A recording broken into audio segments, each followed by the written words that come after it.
All right, so we are going to start weaving today, and since all of you guys are at different places, I decided to just make a video and have you guys kind of learn on your own.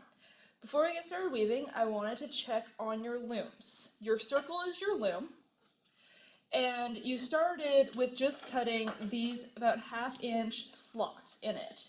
Then you're asked to cut a pie piece in it. And this part's important because in the slit, when you're working, it's hard to get something right into the slit where it's very easy to put it into one of these pie pieces. Now, on the other hand, if you have it in the slit, this is pretty tough. Where if you have it in this pie piece, it comes right out.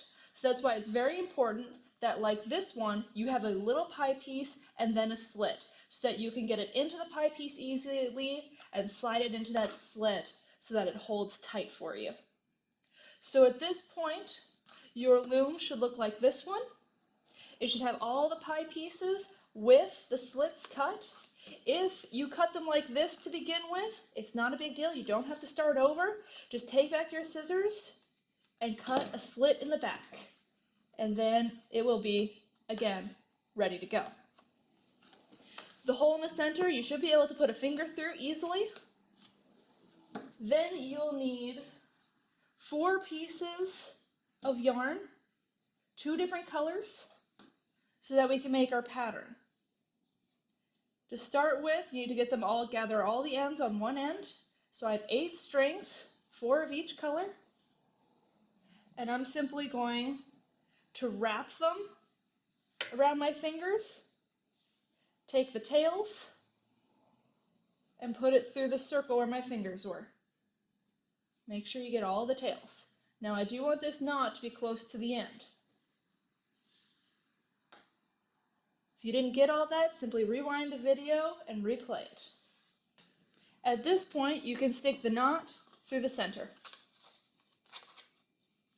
Separate your colors. So I have this turquoise color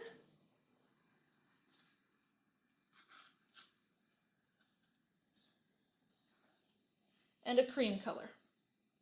I'm going to work with my turquoise first, and I'm going to put 2 strings up here, making sure to slide it into the slots so that it holds tight.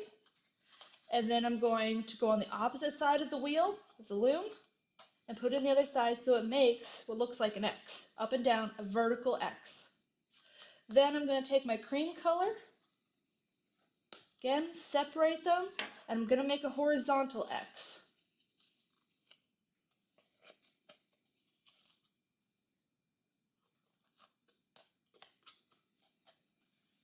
So I should have 2 X's, 1 vertical, 1 horizontal. To keep our weaves tight, it is best if you have some sort of weight on here.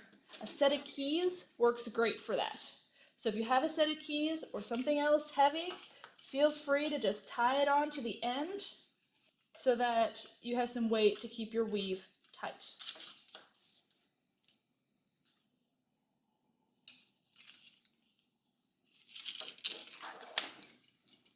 Okay? At this point, we are ready to weave. Understanding the weaving is tricky, so do pay attention. Once you get the rhythm down, it'll be really simple. So I'm going to put my cream color that's vertical. That's what I'm going to work with first. And I'm going to start with the bottom left string, looking at the vertical X on the bottom half of the circle and the left side. And I'm going to move this around my circle as if it was a clock. Take it out of the slot, move it around the circle till it gets to the same color, then stop. I'm never going to cross the same color. Now it kind of looks like a fork or a chicken foot. At this point, I'm then going to skip over. I'm going to do the right-hand side because we always want to begin and end with an X. Bring that one again clockwise around the circle until it meets one of its own color. And that's the first weave. I'm going to turn my loom clockwise till the other color, my turquoise color, is now vertical. I'm going to repeat the same process. So again, starting with the bottom left, I'm going to move it around the clock, up to the same color, go to the other side of the 3, move that down around the clock till it meets the other color. Turn clockwise. I'm back on the cream. Take the bottom left string up till it gets to the same color. Take the upper right, back down, so that we begin and end in an X every time.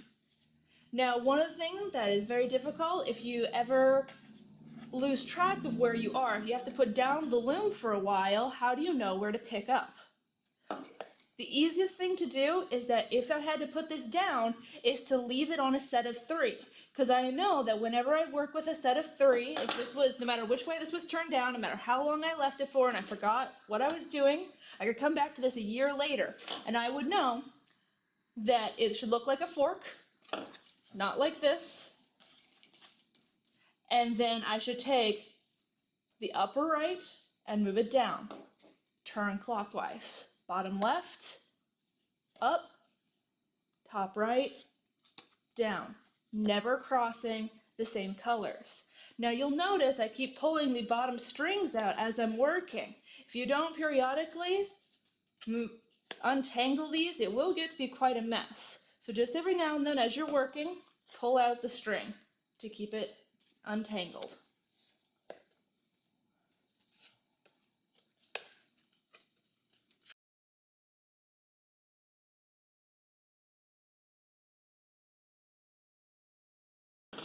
This takes a while. I'm going to stop, making sure to leave it in the fork position, and I can look underneath and you can see it's already starting to leave the pattern.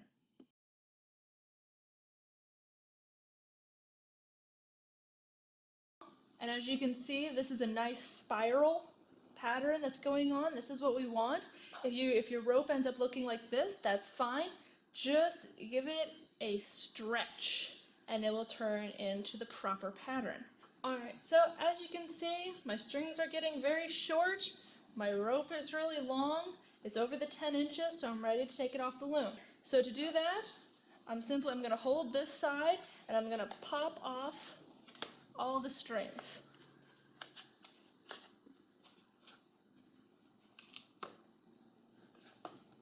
Slide out the loom. Just like the beginning, I'm going to wrap this around my fingers, then tuck the tails through the hole. I still have a loose knot, and I'm going to want to move that up to where there's not any braid, so I'm not wasting any of the actual weaving part of my cord. So this does not look very nice. Make sure that we clean it up before you hand it in by trimming off and evening out both sides of the cord, the extra tails, so that it looks as clean and nice as possible. And that is our kumihimo braid.